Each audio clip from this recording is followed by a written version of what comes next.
Vamos dar início então ao nosso encontro de estudos para o Livro dos Espíritos dessa noite. Hoje é dia 3 de abril de 2024, uma quarta-feira, são 19 horas e 31 minutos na cidade de Jaú. Nós estamos transmitindo o nosso encontro de estudos em nome e em homenagem à Associação Jauense de Estudos Espíritas. Nós estamos estudando do referido livro, o livro 3º, no seu capítulo 12º, Perfeição Moral. A questão é de número 916. Muito obrigado a todos vocês que estão aí pela internet conosco. É sempre um enorme prazer tê-los todos conosco, participando dos nossos estudos. 916. A pergunta de Kardec aos espíritos superiores é a seguinte: o egoísmo, longe de diminuir, cresce com a civilização, que parece excitá-lo e entretê-lo. Como poderá a causa destruir o efeito? Resposta: quanto maior é o mal, mais horrível se torna. Era necessário que o egoísmo produzisse muito mal para fazer compreender a necessidade da sua extirpação. Quando os homens se tiverem despido do egoísmo que os domina, viverão como irmãos, não se fazendo mal e se ajudando reciprocamente pelo sentimento fraterno de solidariedade. Então, o forte será o apoio e não o opressor do fraco. E não mais se verão homens desprovidos do necessário, porque todos praticarão a lei de justiça. Esse é o reino do bem que os espíritos estão encarregados de preparar. Questão de número 917. Pergunta Kardec aos espíritos superiores: qual é o meio de se destruir o egoísmo? Resposta: de todas as imperfeições humanas, a mais difícil de desenraizar é o egoísmo, porque se liga à influência da matéria, da qual o homem anda ainda muito próximo da sua origem, não pode libertar-se. Eu sempre falo a esse respeito, né? Nós temos sempre que considerar a nossa origem, mundo primitivo. No mundo primitivo, a vida é toda material, voltada para a matéria, para a subsistência, para a sobrevivência daqueles que ali estão encarnados. Então, matéria, coisas materiais, necessidades materiais em tempo integral. Quando o espírito sai de um mundo primitivo e vem para um mundo de expiação e provas como o nosso, o que ele conhece da vida? Daquilo que a vida o dirige, para qual caminho a vida o dirige? Matéria. É isso. Nós estamos habituados a isso. Então, desenraizar o egoísmo não é uma coisa que vai acontecer muito rapidamente e coletivamente. É um processo individual, não é? Através do qual a luta conosco também. Prazer, filha. Muito obrigado pela sua presença, viu? Através do qual nós vamos influenciando o nosso próximo, os nossos familiares, nossos amigos, nossos companheiros, né? Aqueles que conosco convivem, para também compreender essa necessidade, que é uma questão de entendimento, de compreensão. Por que eu devo me despojar daquilo que eu tenho, que eu lutei tanto para ter, em benefício do próximo? Ou em benefício do meu vizinho, do meu amigo, do meu parente, ou mesmo daqueles que convivem comigo? Então essa é a pergunta que fica, né? O desprendimento é uma coisa ainda muito incipiente no nosso mundo, muito iniciante no nosso mundo. É difícil encontrar o homem desprendido. Nós temos alguns exemplos aí, não é? Um exemplo mais brasileiro aí que nós conhecemos e do meio espírita é o Chico. O Chico Xavier era um cara totalmente desprendido das coisas materiais. Eu sei porque eu nunca estive em Uberaba, mas o pessoal do centro espírita que eu frequentava ia muito a Uberaba. E me convidavam, mas eu era garoto, no final de semana gostava de um bailinho e tal, apesar que poucas vezes eu saía, né? Comecei a frequentar a doutrina espírita, comecei a ficar mais reservado. Mas eles iam muito. E uma vez presenciaram o Chico ganhando um carro 0 quilômetro. Um Fusca na época, né? 1970 e 72, mais ou menos, 73. Ganhou um Fusca 0 quilômetro. Aí o Chico agradeceu o presente, tudo que a pessoa trouxe, o Chico agradeceu. O carro estava na porta lá do centro espírita dele. Tá? Ele chamou a dona, como é que é o nome? Dona Aparecida, se não me falha a memória, que é a diretora, fundadora e diretora do hospital do Pênfigo, o chamado Fogo Selvagem. Não sei se já ouviram falar. Se puderem, colaborem através do Banco Itaú, é possível colaborar. 5, 10 reais, ajuda bastante a dona Aparecida. O Chico chamou a dona Aparecida, o hospital estava iniciando naquela época. Pegou a chave e falou assim, olha, rifa que vai dar um bom dinheiro para o hospital. Então, esse era o Chico. Né? O Chico Xavier era esse tipo de pessoa desprendida das coisas materiais. E muitos outros exemplos que nós tivemos, né? O próprio Jesus de Nazaré, que foi o maior de todos os exemplos.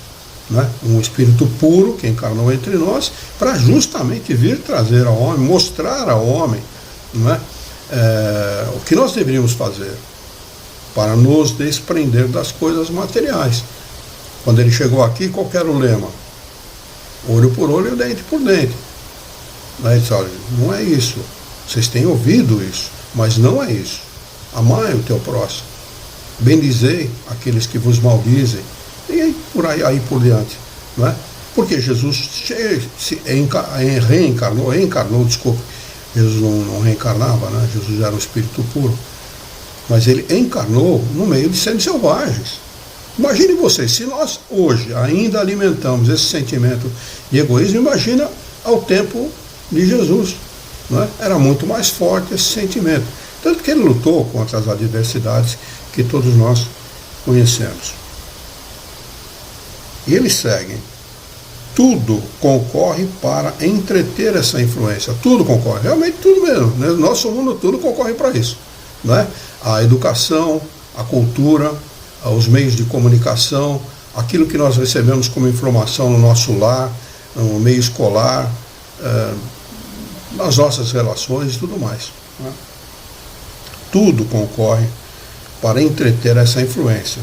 Suas leis, sua organização social, sua educação. O egoísmo se enfraquecerá com a predominância da vida moral sobre a vida material. À medida em que o homem for entendendo que ele não é um ser material, e sim um ser espiritual, a gente vai revertendo o processo. Né? É por isso que esses ensinamentos, essas informações que chegam através da doutrina espírita são extremamente importantes nesse aspecto. E vai fazendo com que nós entronizemos no nosso conhecimento, na nossa maneira de pensar, esse conhecimento que vai alterando esse processo. Porque é isso que tem que acontecer. Isso não acontece da noite para o dia, nem em uma encarnação. Nós temos que vivenciar muitas experiências para entender essa necessidade. Vai acontecer? Com certeza vai. Mas não é uma coisa do dia para a noite. Uns conseguem fazer esse processo, realizar essa mudança de uma forma mais rápida, outros de uma maneira mais demorada. Né? Mas todos nós faremos essa alteração no nosso modo de pensar, sentir e fazer as coisas, inclusive na nossa educação, na influência da sociedade sobre os componentes dessa sociedade. Mudaremos a nossa maneira de educar a criança, mudaremos a nossa maneira de ver a vida e de ensinar as pessoas a vê-la como nós vemos, né? Ou seja, com egoísmo.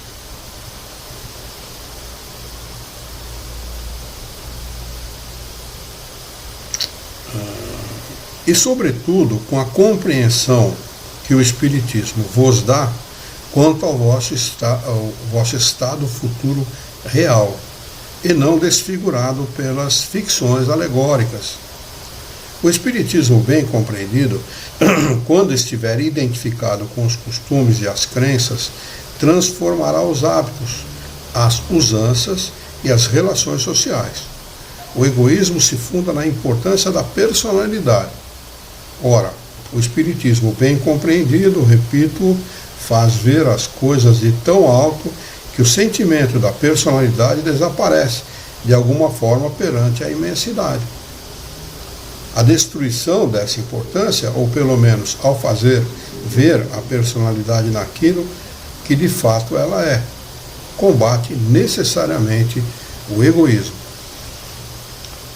É tão presente esta questão do egoísmo, da personalidade nas nossas vidas, que mesmo no meio espírita, as pessoas muitas vezes me pressionam. Pô, você fica postando mensagem no Facebook que não fala seu nome, você escreve lá que AGE, Associação Jauense de Estudos Espíritas. Uma vez eu tive que responder para um sujeito lá de Minas Gerais, não sei de onde lá. De que importa o nome? O que é o nome? O meu nome passa, nós passamos, o Espiritismo fica. Não é? Então veja o quanto a questão do personalismo, da personalidade, da persona, está presente no nosso modo de ver as coisas. Você precisa identificar alguém, não basta a mensagem. Você tem que identificar a pessoa, o nome dele ou dela, quem é que está postando. Né? E ele não estava falando isso porque ele queria me criticar, não. Ele estava falando isso porque queria saber meu nome mesmo. Era ele, era um senhor, era um radialista, inclusive, um comunicador. Né? Eu respondi para ele isso, nunca mais ele perguntou nada. Imagina nos dias de hoje, né? Como a gente vê aí nas redes sociais, a necessidade, a exorbitância disso, né, das pessoas. Olha, a necessidade é tão grande, Alexandre, tão grande, tão premente, tão presente na sociedade, que eu abri uma conta no Kawaii. Eu falava Kuai, é Kawaii que se pronuncia o treco. Eu abri essa conta faz 15 dias que eu abri essa conta, eu posto todo dia, como eu posto no Facebook, em todas as redes sociais. É impressionante a carência das pessoas. Tem 500 seguidores em 15 dias. E a curtida, lá o like, lá nas postagens, é de 1K, 1K300, 800, 900 curtidas, sabe? O Kawaii, eu fiquei sabendo depois, eu não sabia, é o lugar onde mais se posta pornografia. É uma das redes sociais que mais aceita pornografia. É impressionante, é mesmo, é verdadeiro mesmo. Eu andei dando uma fuçada lá, realmente é verdadeiro, sabe? Então, as postagens que eu faço é exatamente o oposto de pornografia, exatamente o oposto. Né? E porque e outra coisa, as postagens que você coloca, independente da rede, elas não são pessoais, você está postando... Não tem nada a ver com o Luiz Herrera, não tem mérito nenhum nisso, o mérito é de Kardec. Você está postando o conteúdo da doutrina. O mérito é todo de Kardec e dos espíritos superiores. Né? Não, e as pessoas hoje em dia, elas justamente estão na contramão disso. Na contramão. Quer dizer, o sujeito ele acordou, ele já está postando, mas é coisa pessoal. O ovo que ele comeu no café da manhã, é o sol que está bonito, é a pose, é não sei o que na praia, o pezinho para cima, a mãozinha para o lado, quer dizer, é troço louco. É isso mesmo. Ele segue respondendo: é o contato que o homem experimenta do egoísmo dos outros que o torna geralmente egoísta. Porque sente a necessidade de se pôr na defensiva. Vendo que os outros pensam em si mesmos e não nele, é levado a se ocupar de si mesmo mais do que os outros. Que o princípio da caridade e da fraternidade sejam a base das instituições sociais, das relações legais de povo para povo e de homem para homem, e este pensará menos em si mesmo quando vir que os outros o fazem. Sofrerá assim a influência moralizadora do exemplo e do contato. Em face do atual desdobramento do egoísmo, é necessária uma verdadeira virtude para abdicar da própria personalidade em proveito dos outros, que em geral não o reconhecem. É a esses, sobretudo, que possuem essa virtude, que está aberto o reino dos céus.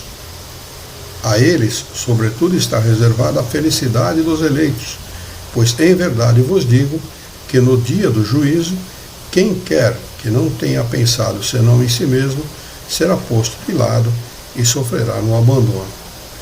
Essa resposta está assinada por Fénelon, né, um espírito que se comunicava comumente na Sociedade Parisiense de Estudos Espíritas. E aqui há um comentário de Kardec a esse respeito agora. A questão é realmente muito profunda, o egoísmo realmente é uma das chagas da humanidade, e eles fazem questão de dar aqui todas as orientações possíveis, né, para que nós nos livremos dele. Kardec comenta: louváveis esforços são feitos. Deixa eu ver se o comentário de Kardec, mas é assim. Sem dúvida, para ajudar a humanidade a avançar. Encorajam-se, estimulam-se, honram-se os bons sentimentos. Hoje, mais do que em qualquer outra época, e não obstante, o verme devorador do egoísmo continua a ser a praga social. É um verdadeiro mal que se espalha por todo o mundo e do qual cada um é mais ou menos vítima. É necessário combatê-lo, portanto, como se combate uma epidemia. E a gente faz exatamente o inverso, né? Infelizmente. Para isso, deve-se proceder à maneira dos médicos, remontar a causa. Que se pesquisem em toda a estrutura da organização social, desde a família até os povos, da choupana ao palácio, e todas as causas, todas as influências patentes ou ocultas que excitam, entretêm e desenvolvem o sentimento do egoísmo. Uma vez conhecidas as causas, o remédio se apresentará por si mesmo. Só restará então combatê-las, se não a todas ao mesmo tempo, pelo menos por partes, e pouco a pouco o veneno será extirpado. A cura poderá ser prolongada porque as causas são numerosas, mas não é impossível. De resto, não se chegará a esse ponto se não se atacar o mal pela raiz, ou seja, pela educação. Não essa educação que tende a fazer homens instruídos, mas a que tende a fazer homens de bem. A educação, se for bem compreendida, será a chave do progresso moral. Quando se conhecer a arte de manejar e a arte dos caracteres, como se conhece dos caracteres, como se conhece a de manejar as inteligências. Poder-se-á endireitá-los da mesma maneira como se endireitam as plantas novas. Essa arte, porém, requer muito tato, muita experiência e uma profunda observação. É um grave erro acreditar que basta ter a ciência para aplicá-la de maneira proveitosa. Quem quer que observe, desde o instante do seu nascimento, o filho do rico como do pobre, observando todas as influências perniciosas que agem sobre ele em consequência da fraqueza, da incúria, da ignorância dos que dirigem, e como em geral os meios empregados para moralizar fracassam, não pode admirar-se de encontrar no mundo tantas confusões. Que se faça pelo moral tanto quanto se faz pela inteligência, e ver-se-á que, se há naturezas refratárias, há também, em maior número do que se pensa, as que requerem apenas boa cultura para darem bons frutos. O homem quer ser feliz, e esse sentimento está na sua própria natureza. Eis porque ele trabalha sem cessar para melhorar a sua situação na terra e procura as causas de seus males para os remediar. Quando compreender bem que o egoísmo é uma dessas causas, aquele que engendra o orgulho, a ambição, a cupidez, a inveja, o ódio, o ciúme, das quais a todo momento ele é vítima, que leva a perturbação a todas as relações sociais, provoca as dissensões, destrói a confiança, obrigando-o a se manter constantemente numa atitude de defesa em face do seu vizinho, e que, enfim, do amigo faz um inimigo, então ele compreenderá também que esse vício é incompatível com a sua própria felicidade. Acrescentaremos que é incompatível com a sua própria segurança.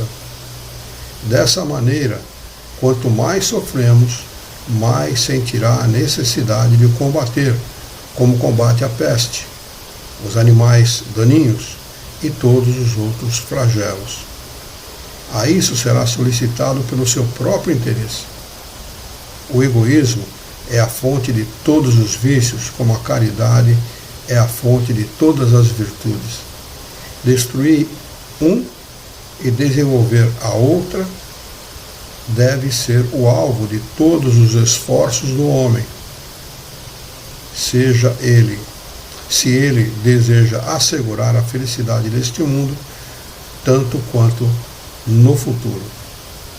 Então, a gente percebe pelo comentário de Kardec, pelo comentário, pela resposta dos Espíritos Superiores, que está nas nossas mãos. Não vamos ter aqui a ajuda de Deus, nem dos bons Espíritos, nem de Jesus, nem de ninguém. Cabe ao homem esse trabalho.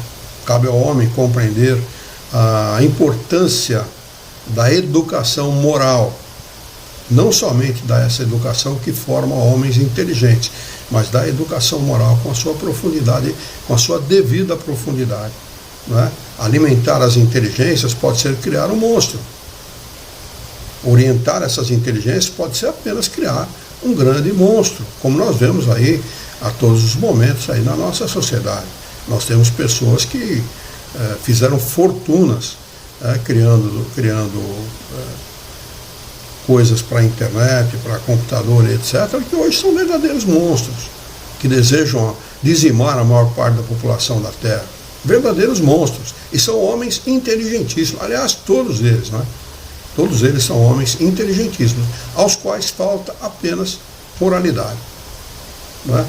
Levam a coisa para esse lado, apenas do interesse material, das necessidades materiais, da posse, do egoísmo, como nós vemos aqui na resposta dos Espíritos. Algum comentário? Alguém deseja acrescentar alguma coisa? Ou há alguma dificuldade? Comentei alguma coisa errada? Alguma dificuldade? Eu acho que a única dificuldade que nós vamos ter por um longo período aí nesse nosso planeta, né, é justamente a mudança desse estado. Né? Eu não vejo, né, naturalmente isso acontecer a curto prazo. Né? E, na verdade, isso já é um conceito, né? O egoísmo é um conceito fortíssimo. Como diz na resposta, é a maior chaga que nós temos. Então, quer dizer, vai ser muito difícil combater isso. Né?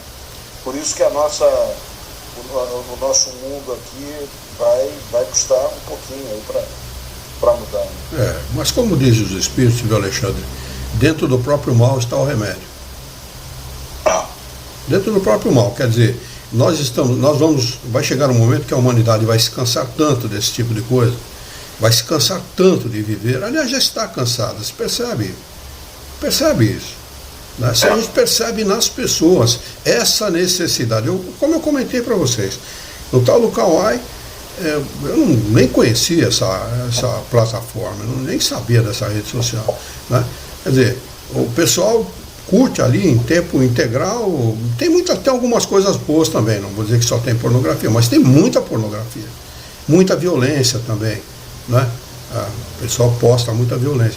E o pessoal ávido desse tipo de mensagem. E eu não coloco mensaginha curta, de efeito, não. Eu coloco textos para que as pessoas possam compreender aquilo que está sendo falado. E Kardec, ele escreve numa linguagem do século XIX. É uma linguagem que o sujeito tem que parar e ler atentamente, com a devida atenção, e raciocinar, refletir naquilo que ele está lendo, senão ele não entende, senão ele não compreende. Bom, mensagem que eu acho muito estranho. Eu posto assim uma média de 6 a 8 mensagens todo dia, escritas, né? Sem música, sem nada, porque eles dão a oportunidade de você colocar música nas mensagens. Sem música, sem nada, nenhum atrativo, somente a mensagem. Eu acabo de postar, tem mensagem com 25, 30 curtidas. É impressionante, mas acabo, quando eu falo acabo, estou falando de 1 minuto, 2 minutos de postado. Meia hora depois está com 100, 200 curtidas. É impressionante a avidez das pessoas por esse tipo de informação. Não, as pessoas estão ávidas. A impressão que dá é como um náufrago buscando alguma coisa em que se agarrar. Né? E aqui não vai nenhum juízo de valor a respeito das pessoas que estão curtindo absolutamente. É longe de mim fazer qualquer juízo de valor. Pelo contrário. Mas a gente nota que há uma avidez muito grande. E algumas das pessoas, normalmente mulheres, comentam, fazem comentários. Pô, eu espero todo dia esse tipo de mensagem me ajuda muito no meu dia a dia. Então, a gente percebe que há uma avidez muito grande, uma necessidade muito grande desse tipo de informação, porque são informações que remetem ao homem à sua realidade, a realidade espiritual. Não é? Então as pessoas querem saber. Elas querem saber por quê, o como, o quando, quem sou, realidade, qual é o propósito real da vida. Porque o egoísmo fala que o propósito real da vida é outro. Não esse que é o verdadeiro, o real. Né? Que é de alimentar o espírito, de promover o seu progresso espiritual e etc. É o contrário. Né? E as pessoas, a gente percebe que as pessoas estão muito ávidas disso. Dani, você queria falar alguma coisa? Na realidade, o que o Alexandre falou, eu concordo. É que é assim, o que a gente vê? Enquanto você não saturar esse egoísmo, né, você não muda. É que nesse momento, assim, são pessoas em momentos diferentes. É que agora parece que está todo mundo caminhando junto. Então dá essa sensação mesmo, né, de que, poxa, a gente não vai mudar nunca, não vai chegar a nada. Mas sim, a gente chega. Você precisa esgotar, você precisa conhecer esse lado, é necessário, né, esse sofrimento para mudar. Né? Porque senão você não vai mudar nunca. Então eu acho assim, são coisas que a gente precisa passar, como a gente, né, sempre ouviu, ou pelo amor ou pela dor, você aprende. Né? Não tem outro jeito, não tem outra maneira, né? Saturar isso, né? O egoísmo e muda. Quanto a gente já não mudou, não é verdade? Para e pensa. Quanto? Eu acho que se a gente pudesse verificar o que nós fomos em 1, 2, 3 encarnações pregressas em relação a hoje, a gente ia ficar horrorizado. Presumo, eu estou falando por mim. Presumo que a coisa deve ter sido triste. Não é? Com certeza. Triste. E sabe o que acontece? A gente está numa sociedade imediatista e nós também nos transformamos em imediatista. Né? É natural. Não tem como você fugir do mundo que a gente está aqui, desse planeta que está acontecendo. Né? Então, ao mesmo tempo que esses jovens são sei lá quantas mil informações por segundo, a gente também faz parte disso. Então, pela maturidade, a gente também se torna imediato, querendo que tudo aconteça agora, já que mude. Vai mudar, mas não vai ser agora, porque tempos em tempos todos têm que passar por isso. Eu entendo que tem que passar por essa parte de sofrimento, que tem que esgotar isso para poder mudar. É isso mesmo. Muito bem. Item 4, caracteres do homem de bem. A questão é de número 918. Pergunta a Kardec aos espíritos superiores o seguinte: por que sinais se pode reconhecer no homem o progresso real que deve elevar o seu espírito na hierarquia espírita? Resposta: o espírito prova a sua elevação quando todos os atos da sua vida corpórea constituem a prática da lei de Deus e quando compreende por antecipação a vida espiritual. A compreender por antecipação a vida espiritual, para quem tem um certo nível de informação a respeito da doutrina espírita, sem problema. Agora, praticar a vida, a lei de Deus em tempo integral, Luiz Herrera, não dá, não tem como. A gente dá as fraquejadas, dá as bobeadas e sai fora do, como diz aqui em Jaú, sai fora do cabo, né? Infelizmente é assim. Dá até para entender a vida espiritual. Eu tenho plena convicção disso. Eu nunca tive, desde que eu cheguei na doutrina espírita, eu nunca tive nenhum problema para ter convicção da doutrina espírita. Convicção plena, sempre tive, né? Convicção plena a respeito dela. Mas a prática da lei de Deus realmente é uma coisa que ainda está muito acima da minha capacidade moral. Ainda falávamos um pouco antes de começar o estudo, né, Luiz? Falávamos sobre isso, né? A compreensão das coisas e a dificuldade de realizá-las, na verdade. Como se diz aqui na Terra, somos seres humanos, né? Somos seres humanos. E os seres humanos falíveis, né? É natural essa falibilidade do ser humano, porque nós estamos sujeitos a muitas intempéries. Estou falando do ponto de vista moral, né? Não estou falando de chuva, não. Do ponto de vista moral, né? Em momentos que você está bem, daí a pouco acontece uma coisa, tira você meio que você, até você ajeitar a coisa de novo para pegar o rumo, para pegar o equilíbrio novamente, leva um certo tempo. E é natural isso, né? É natural.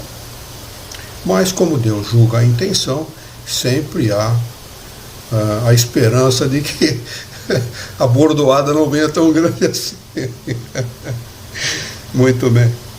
Kardec faz o seguinte comentário a respeito da resposta dos espíritos superiores. O verdadeiro homem de bem é aquele que pratica a lei de justiça, de amor e de caridade na sua mais completa pureza.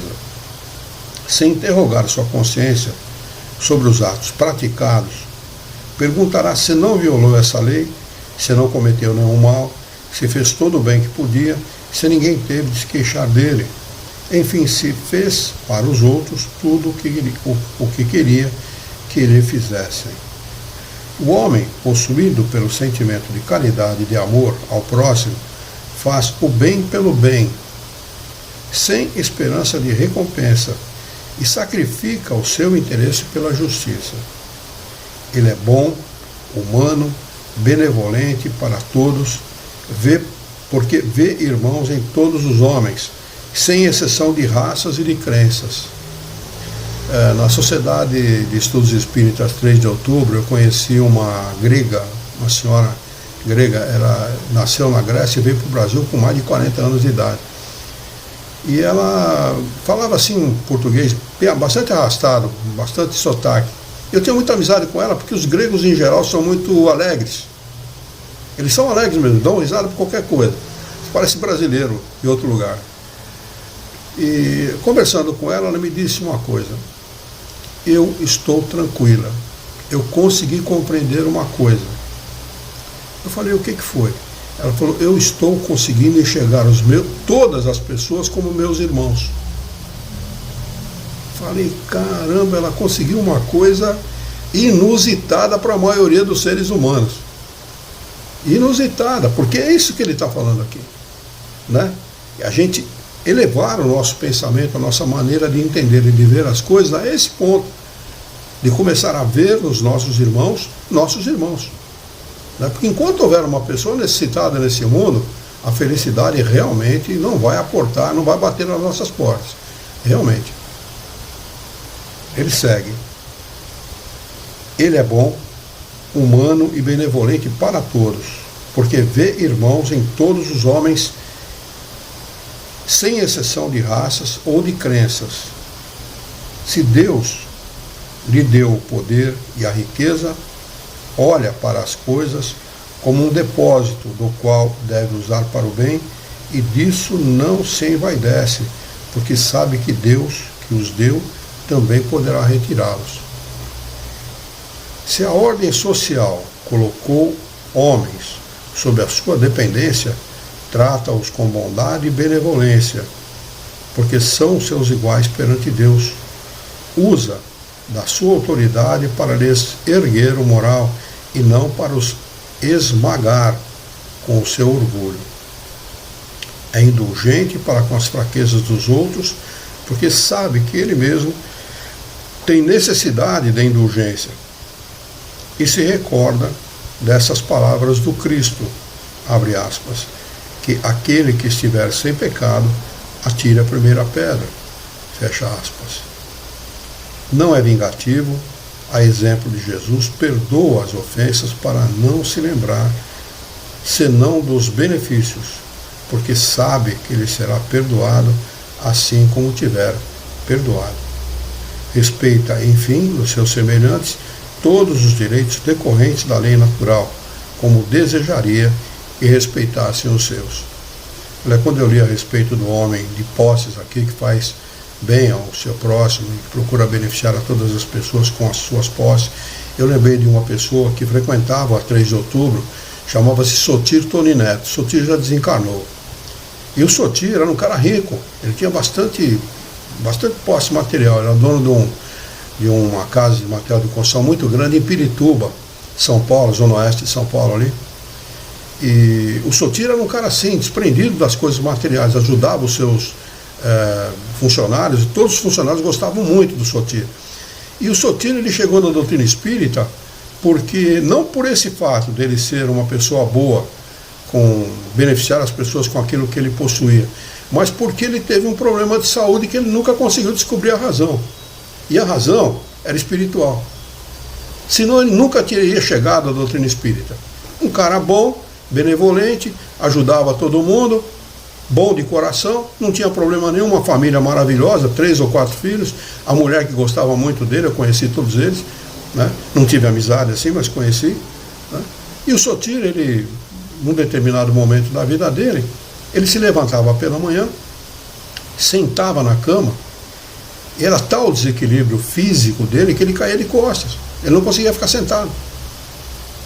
E o Sotir, pela posse financeira que tinha, ele fez todos os exames possíveis e imagináveis para tentar descobrir qual era o problema que ele tinha. Apesar de terem revirado esse homem de ponta cabeça, do ponto de vista médico, não se encontrou nenhuma anomalia física nele. Nenhuma anomalia. O seu organismo estava perfeito.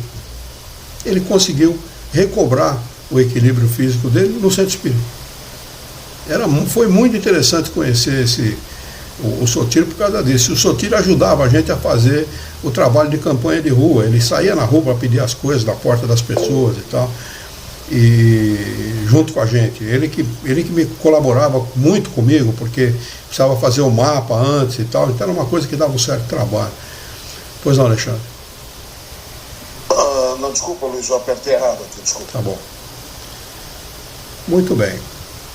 O item 5, conhecimento de si mesmo. Se ninguém tiver nada a comentar a respeito dos caracteres do homem de bem, nós vamos passar para o próximo item. Muito bem. Item 5, conhecimento de si mesmo.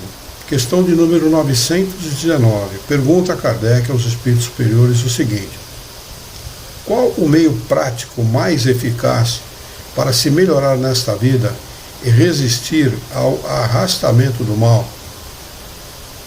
Responde os espíritos superiores: um sábio da antiguidade vos disse, abre aspas, conhece-te a ti mesmo, fecha aspas.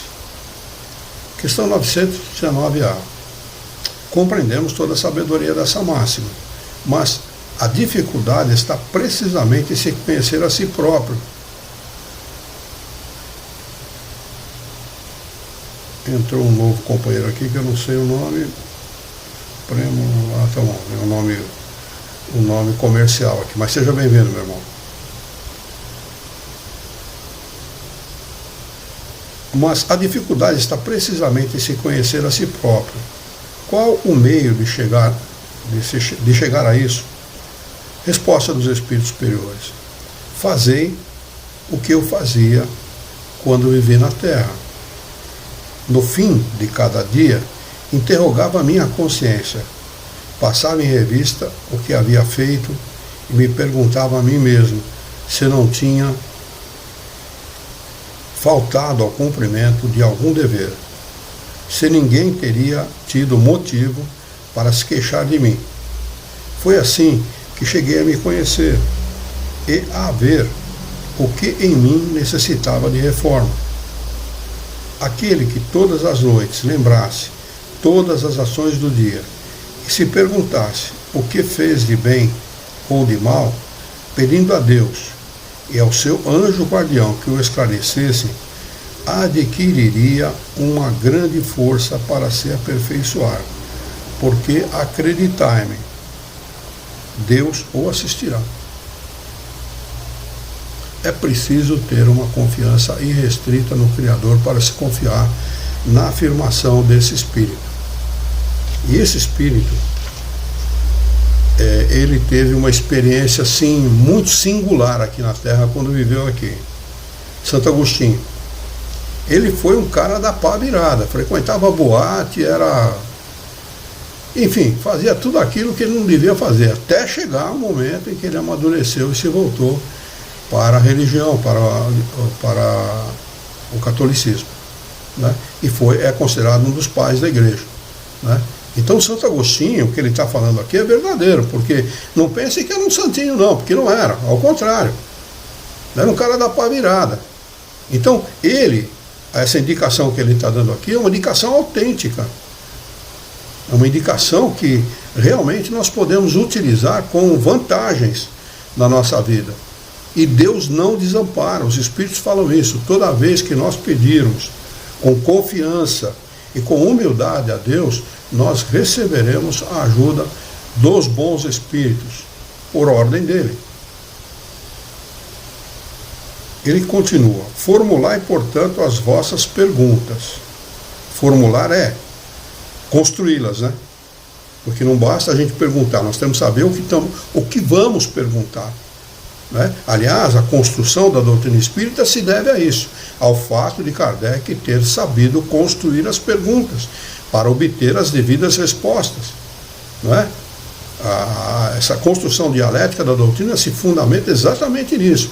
O grande trabalho de Kardec foi exatamente esse, encadear ideias, né, construindo perguntas lógicas, racionais, e encadeando as ideias de tal modo para extrair dos espíritos todas essas informações com a qualidade que elas foram extraídas, né? Então, quando ele diz formular as perguntas, não é no momento que a gente for fazer, não, temos que elaborar, pelo menos elaborar assim no nosso pensamento, de maneira, o que eu vou perguntar? Eu preciso perguntar. Ou vou perguntar a mim mesmo? Nós estamos perguntando a Deus. Ele é o nosso Criador, Ele quer nosso bem. Os homens não acreditam nisso. Os homens ainda estão pensando que Deus é aquele de Moisés, o cara que trocava, que aceitava suborno, um deusinho desse tamanho assim, ó, né? Um Deus pequenininho, que se corrompia por dinheiro, né? Um Deus vingativo, cioso de si mesmo, né? Eu sou o Senhor teu Deus. Tal. Não é nada disso. Deus é amor. Ele nem condena e nem perdoa. Ele ama. Uma vez eu falei isso no centro espírita, tinha um caboclo lá que só fartou ele levantar e me dar uns tapas. Ele devia ser católico, sei lá o que ele era. Mas ele não concordou, não. Olha o pensamento das pessoas. Eu acho que Deus perdoa e Deus condena. Ainda estão no tempo de Moisés. As pessoas se esquecem de que Moisés foi um legislador de origem divina, apenas os 10 mandamentos. Todo o resto foi uma legislação criada por Moisés para conduzir aquele povo, para disciplinar aquele povo, um povo semi-selvagem, um povo que precisava de uma condução firme, não é? Então, de origem divina, os 10 mandamentos. Jesus parte daí, dos 10 mandamentos, tanto que desdisse muita coisa que foi dita por Moisés, e era preciso desdizer mesmo, né? Então, as pessoas se esquecem que muito acima de Moisés está Jesus de Nazaré, muito acima. Ler os profetas, ler a Bíblia como informação, ótimo. Agora, tê-la como verdade absoluta é um absurdo muito grande, porque não é verdade. A verdade ali está contida, ali são os 10 mandamentos, que é um farol da humanidade. Aquilo é um farol até hoje. Na sua grande simplicidade, ela tem uma profundidade, não é? Ela é tão profunda quanto as e tão poderosa quanto as águas de rio profundo. Porque simples na sua natureza, na sua superfície, ela tem uma profundidade moral muito grande. Esses são os 10 mandamentos. Jesus parte dali. As pessoas não deviam dar tanto ouvido para Holy Bible, né? Para a Bíblia Sagrada. Não é assim. É sagrada? Não sei. Sagrada é a vida. Sagrada é a nossa existência. Sagrado é o bem que nós podemos fazer. Isso é sagrado. Todo o resto, muita coisa é imposta por homens interessados em tirar vantagens políticas, financeiras, monetárias daquilo que é ensinado como verdade e como verdade absoluta e como uma coisa sagrada, né? Desculpe fazer esse parênteses, porque era necessário fazer esse parênteses. As pessoas precisam se atentar para isso, né? Não sou eu que estou falando, eu estou falando baseado no ensinamento dos espíritos superiores. Os espíritos superiores é que ensinam isso. Agora, pior, eu vou dizer agora, o Espiritismo está à frente de Jesus. Nossa, mãe, peraí, você está puxando a sardinha, não estou puxando sardinha nenhuma. Jesus prometeu lá atrás: suas filhas e seus filhos profetizarão e verão coisas. E o Paráclito, o Consolador prometido, virá estabelecer a ordem e a verdade que foi desvirtuada.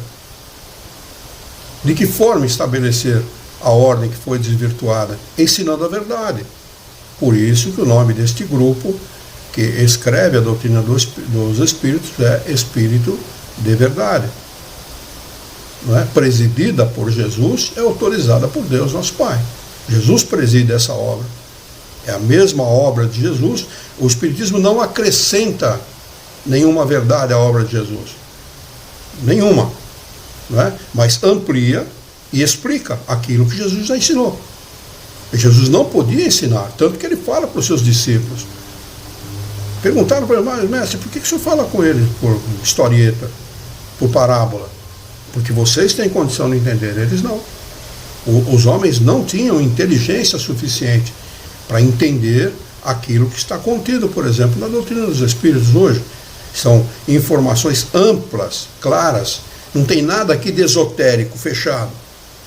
O Espiritismo não é esotérico, não é fechado, é exotérico, aberto para todas as mentes, para todos os corações que queiram compreender.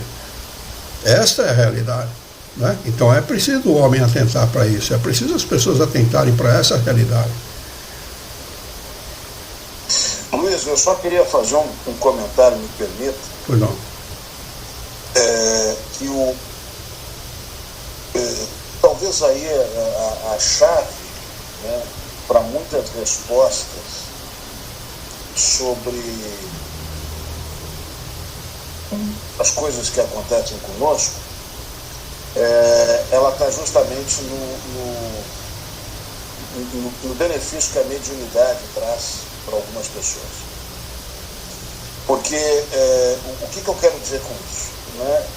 Quem tem essa capacidade, ou quem tem esse mérito, né, de poder receber essas informações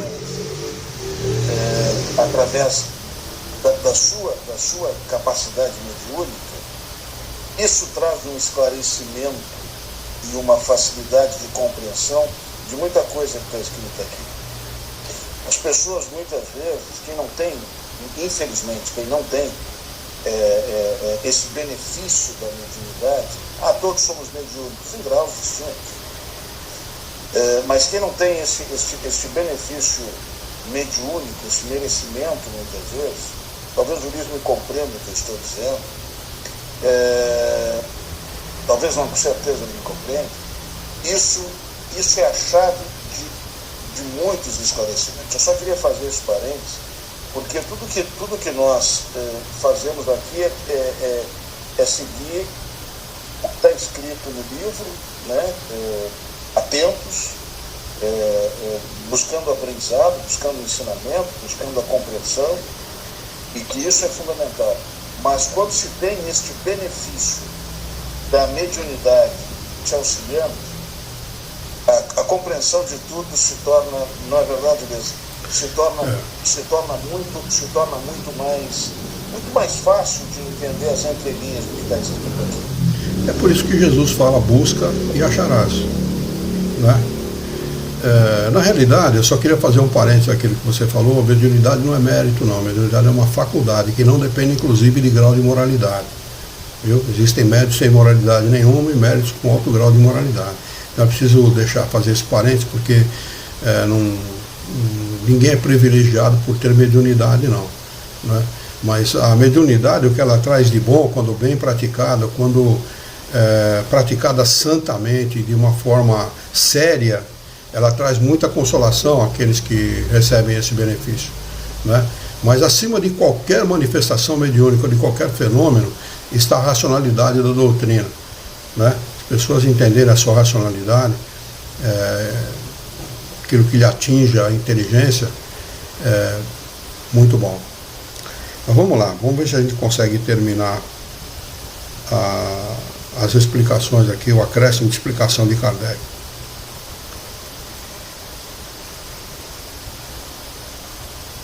Perguntai ainda isto: se aprovesse a Deus chamar-me nesse momento, ao entrar no mundo dos espíritos, onde nada é oculto, teria eu de temer o olhar de alguém? Porque quando nós retornamos para a parte espiritual, nós nos defrontamos com aqueles a quem nós amávamos, com aqueles a quem nós amávamos porque já desencarnou, amamos porque continuam encarnados, e com aqueles que nós tivemos as nossas diferenças.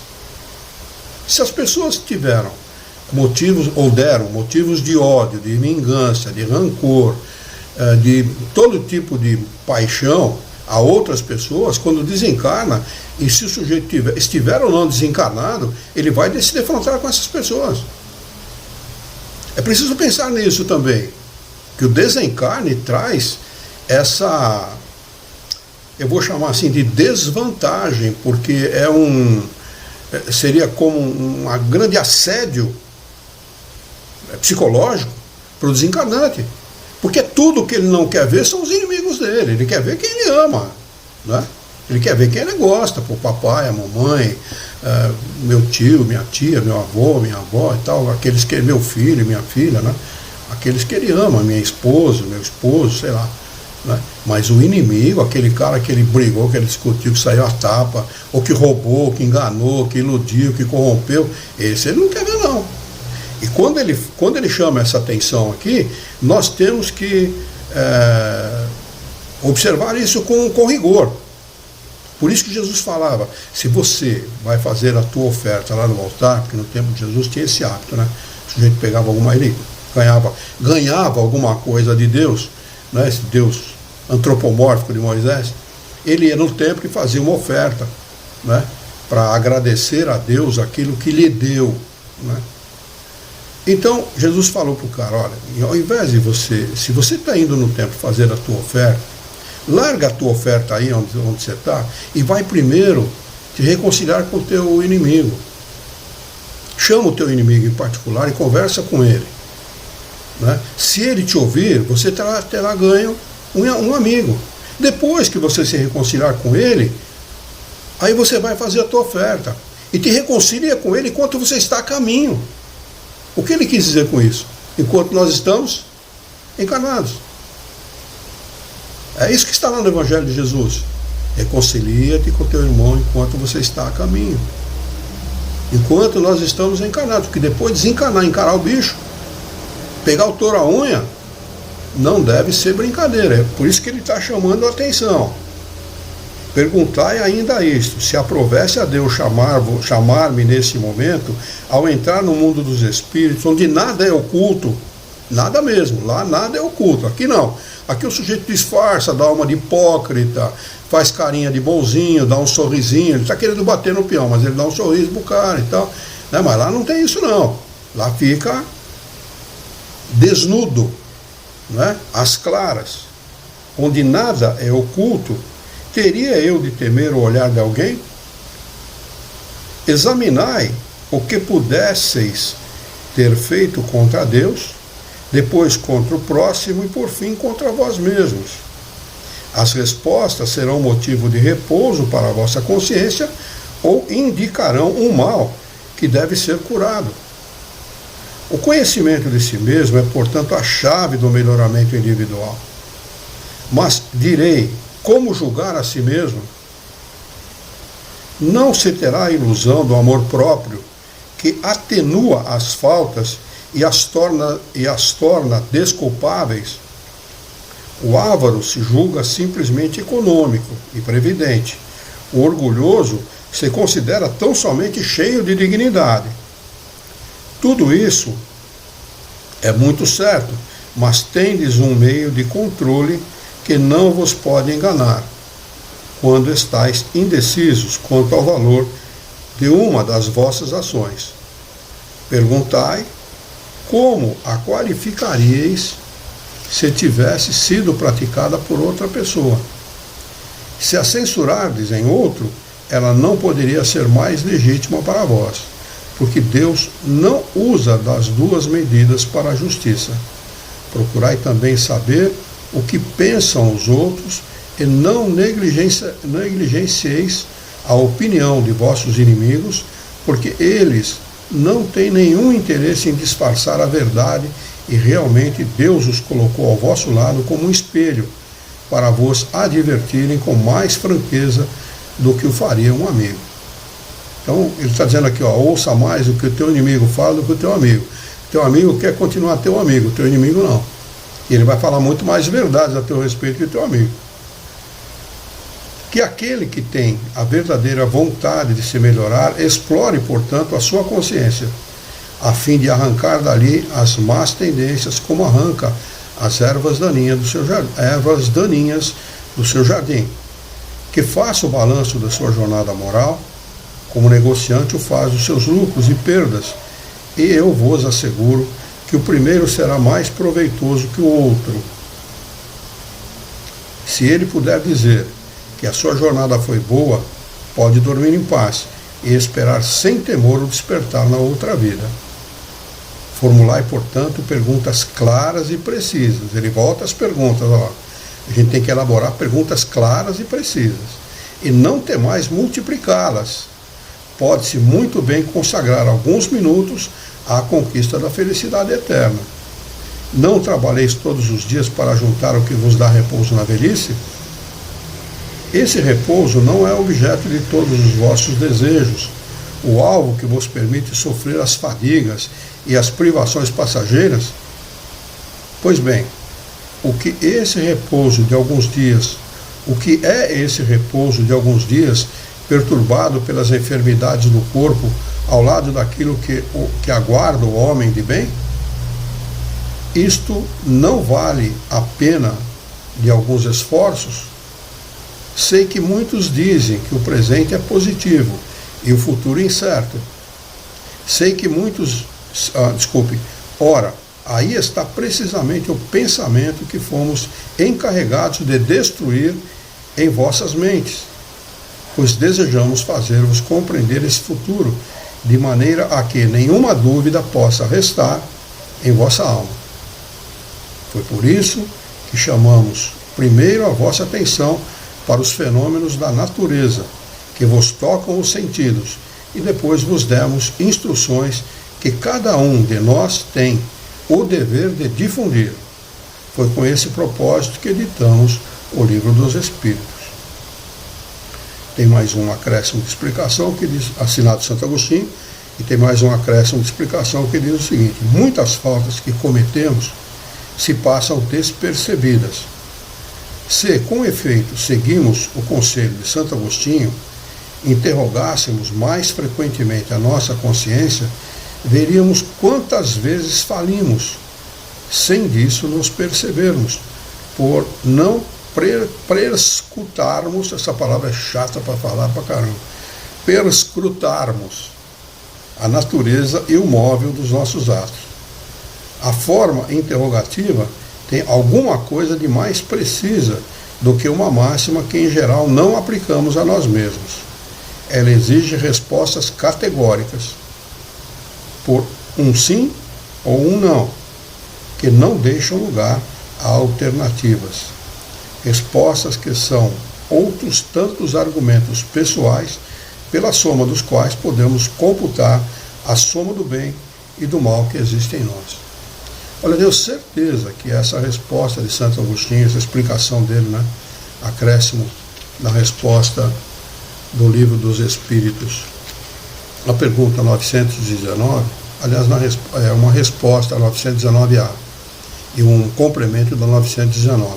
Eu tenho certeza que isso aqui vai ser, um dia será discutido em sala de aula, assim, amplamente entre as pessoas, buscando exatamente isso que nós estamos buscando nesse momento, que é conhecer a nós mesmos e corrigir as nossas falhas, os nossos defeitos, aquilo que nós fazemos contra os nossos irmãos, porque muitas vezes nós não percebemos, nós fazemos uma cara feia, deixamos de dar um bom dia, deixamos de dar uma boa tarde, ou sei lá, por alguma razão, a gente...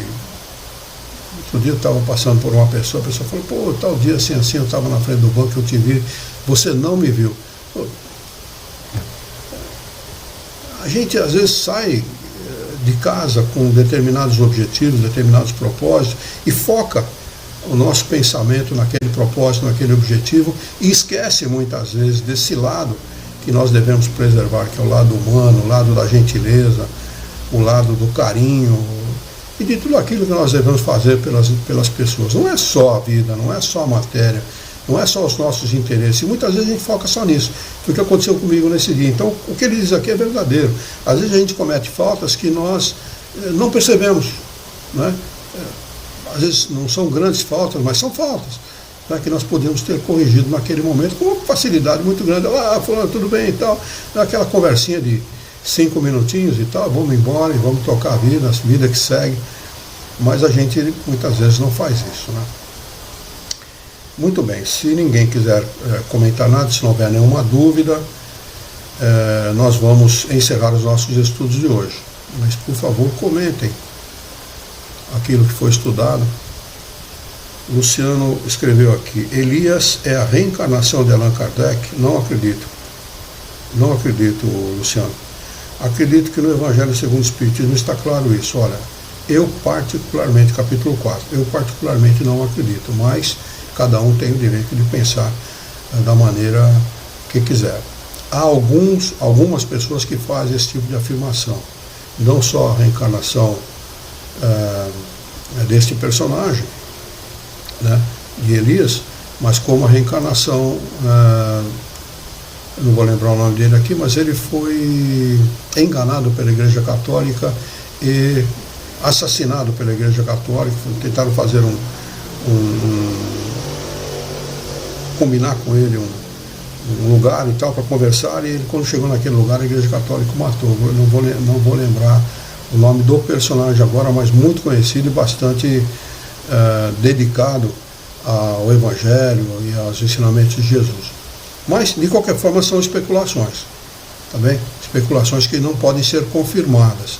Eu acho que nós não devemos nos basear o nosso entendimento em especulações. Se aprovesse a Deus que nós tivéssemos esse conhecimento, isso teria sido afirmado categoricamente, sem deixar nenhuma dúvida, né?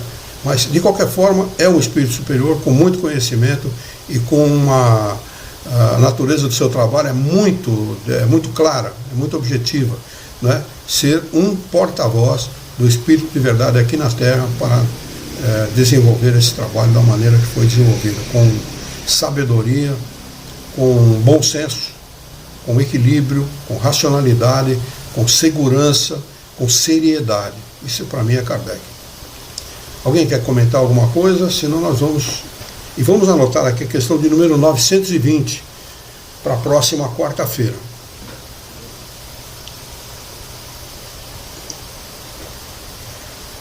Nenhum comentário, gente? Tudo ok? Tá. Deixa eu ver se não tem. Luciano. A Lu fez um comentário também. Deus não nos desampara nunca. Confortante demais diante da vida que escolhemos.